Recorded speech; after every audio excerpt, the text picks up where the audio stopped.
បងប្អូនទាំងអស់គ្នាក៏លេចមកមើលវីដេអូប្រភេទនេះដែលបងប្រុសម្នាក់បានចែកតម្លែងនៅក្នុង Facebook គឺខ្ញុំតែងតែមើលគាត់thì លក្ខណៈថាគាត់បង្ហាញនៅ concept ថ្មីតាក់ទងទៅនឹង AI អញ្ចឹងខ្ញុំតែងតែមើលគាត់ហើយខ្ញុំ follow គាត់អញ្ចឹងគាត់បានបញ្ចេញវីដេអូបែបនេះមួយនៅក្នុង Facebook ខ្ញុំចាប់អារម្មណ៍ហើយខ្ញុំឃើញគាត់បង្ហាញដែរនេះបងប្អូនណាគាត់មានវីដេអូ1ម៉ោងមុនទេនេះបង្ហាញអំពីរបៀបនៃការធ្វើប៉ុន្តែខ្ញុំចាប់អារម្មណ៍ដល់ថាត្រូវចំណាយលុយដើម្បីធ្វើការវីដេអូបង្កើតវីដេអូបែបហ្នឹងបានអញ្ចឹងសម្រាប់បងប្អូនមួយចំនួនដែលចង់បង្កើតវីដេអូប្រភេទហ្នឹងពេលខ្លះក៏អត់ទាន់មានលុយក្នុងការចំណាយឬក៏មិនដឹងតែធ្វើម៉េចចង់បង្កើតវីដេអូប្រភេទហ្នឹងដែរប៉ុន្តែអត់មានថវិកាអញ្ចឹងនៅក្នុងវីដេអូនេះខ្ញុំបង្ហាញពីវិធីសាស្ត្រ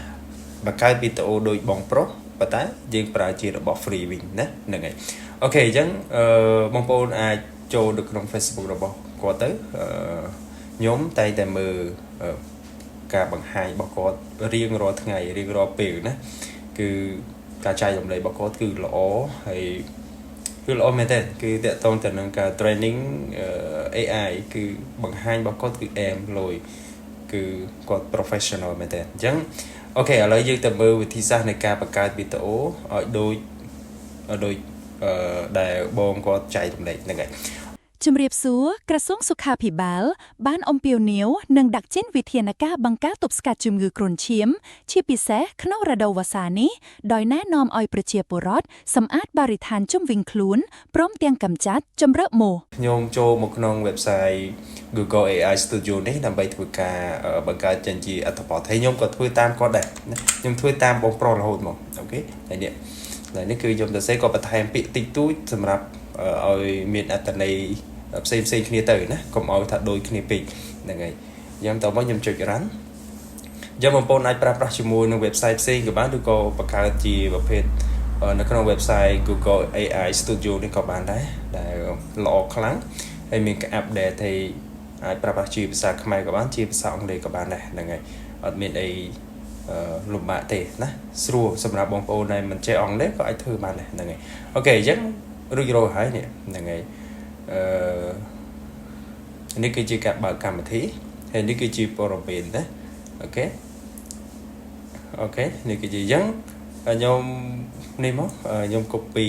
ហ្នឹងហើយខ្ញុំ copy នេះអូខេតមកគឺខ្ញុំ copy នេះទៀតយ៉ា copy នេះខ្ញុំយកក្បាលដំបូង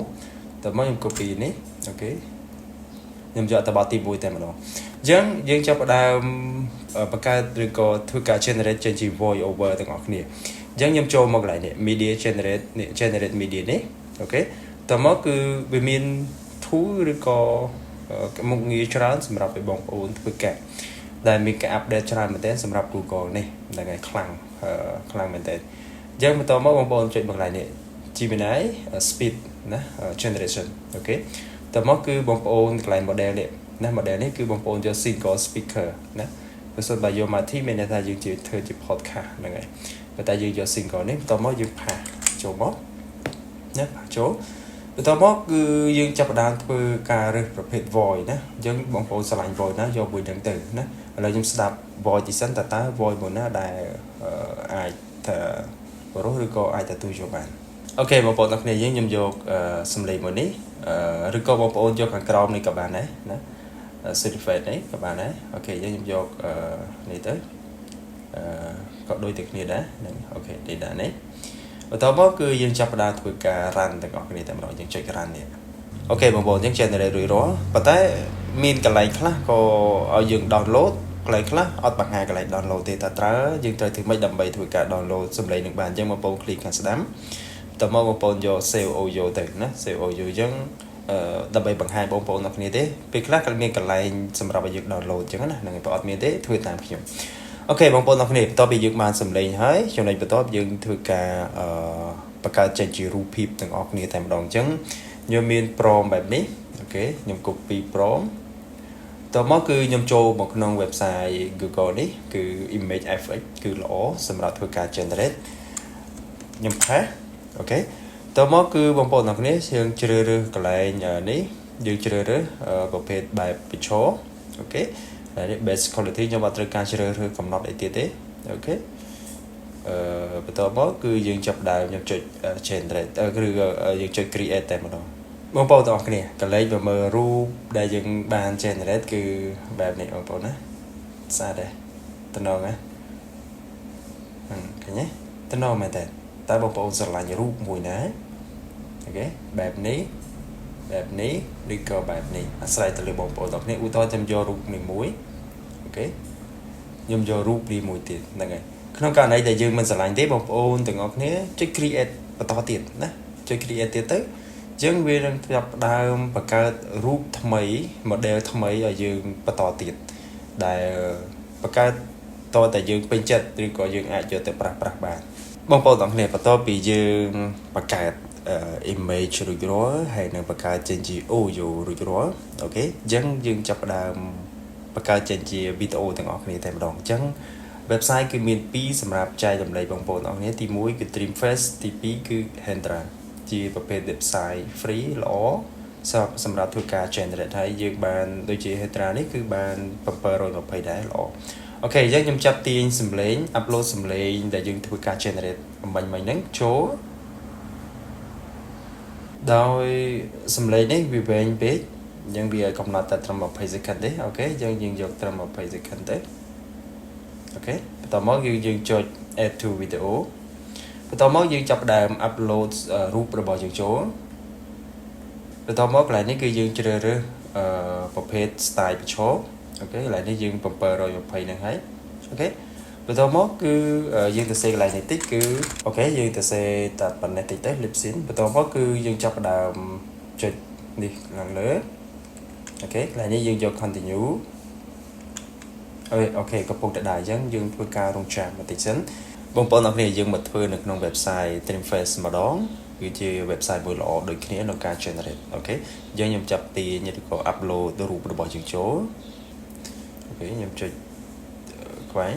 នេះ upload ចូលបន្តមកកន្លែងនេះគឺមាន2ជម្រើសសម្រាប់ឲ្យបងប្អូនធ្វើការជ្រើសរើសទី1គឺយើងប្រើជា text តែម្ដងប៉ុន្តែយកល្អគឺកុំប្រើអីជួនកាលជាភាសាខ្មែរមិនទាន់ស្គាល់ច្បាស់ទេយើងខ្ញុំចុចកន្លែង audio នេះដើម្បីធ្វើការចាប់ទាញសំឡេងរបស់យើងចូលអូខេរួចរាល់អញ្ចឹងវាកំណត់30 second អូខេរបស់ free គឺតិចយ៉ាងហើយប៉ុន្តែយើងអាចផ្គុំចូលគ្នារហូតទៅណាវា copy របស់ទិញយើងជាងធ្វើការ generate បានច្រើនហើយជាប្រភេទ solution គឺច្បាស់ល្អទី18តែយើងទៅគឺល្អអូខេបន្តមកគឺយើងធ្វើការចុច generate អូខេអញ្ចឹងបងប្អូនរងចាំតិចមកគឺកំពុងតែ generate អាចថាជា view បន្តិចអាស្រ័យទៅលើការប្រើប្រាស់ដោយសារតែយើងប្រើរបស់ free អញ្ចឹងវាអាចនឹង view ណាអាស្រ័យទៅលើ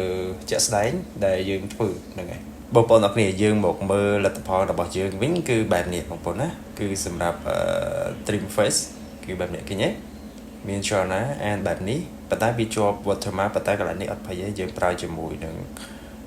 អីយកមកបាំងមកជាលក្ខណៈព័ត៌មានណា banner អីយើងយកមកបាំងមកជាការស្រេចអូខេនេះគឺជាលទ្ធផលរបស់យើងដែលយើងធ្វើការ generate នៅក្នុង Dreamfest ដល់ឡែកនៅក្នុង Hendra វិញគឺក៏មួយយ៉ាងដែរបងប្អូនណានេះឃើញទេមានកាយវិការដៃដងខ្លួនទឹកមុខអីគឺមួយយ៉ាងតំណងស្អាតលយមែនតើឃើញទេលយណាគឺមានកាយវិការប៉ុន្តែគាត់ថាទោះបីយ៉ាងណាក៏វាមិនជារស់រវើកដោយមនុស្សយ៉ាងដែរអានេះគឺបែប AI យើងមើលទៅគឺដឹងមកថានឹងគឺជាប្រភេទ AI ហ្នឹងហើយអូខេបងប្អូនទាំងគ្នានេះគឺជាការបង្ហាញរបស់ខ្ញុំសម្រាប់បងប្អូនទាំងគ្នារបៀបនៃការបង្កើតការអានព័ត៌មានក្នុងករណីដែលយើងចង់ធ្វើវីដេអូប្រភេទហ្នឹងដើម្បី upload ចូលទៅក្នុង YouTube Short TikTok ឬក៏ Facebook រៀងហើយខ្ញុំធ្វើតាមបងប្រុសដែលខ្ញុំបានបង្ហាញហ្នឹងទេគឺល្អគឺគាត់បង្ហាញល្អនឹងឲ្យខ្ញុំនៅតែនិយាយដដែលគឺគាត់បង្ហាញល្អហើយបច្ចេកទេសរបស់គាត់គឺល្អខ្លាំងមែនតើហើយគាត់ច្បាស់តាក់ទងទៅនឹងប្រមហ្នឹងគឺច្បាស់ហ្មងច្បាស់បានគាត់បង្ហាញហ្នឹងហើយអូខេបងប្អូនទាំងគ្នាអញ្ចឹងវីដេអូនេះមានប៉ុណ្ណឹងចែករំលែកបងប្អូនទាំងអស់គ្នាសង្ឃឹមថាបងប្អូនចាប់អារម្មណ៍ប្រភេទវីដេអូបែបហ្នឹងហើយក៏អាចបង្កើតបានទាំងអស់គ្នាផងដែរបងប្អូនអាចមើលជាមួយនឹងបងប្រុសចែករំលែកក៏បានឬក៏មើលវិធីសាស្ត្រខ្ញុំក៏បានដែរប៉ុន្តែគាត់ថាខ្ញុំចែករំលែកគឺសម្រាប់បងប្អូន free ដែលយើងធ្វើដោយមិនចំណាយថវិកាទេហ្នឹងហើយអូខេអរគុណបងប្អូនទាំងគ្នាគ្រប់លាជួបគ្នានៅវីដេអូក្រោយ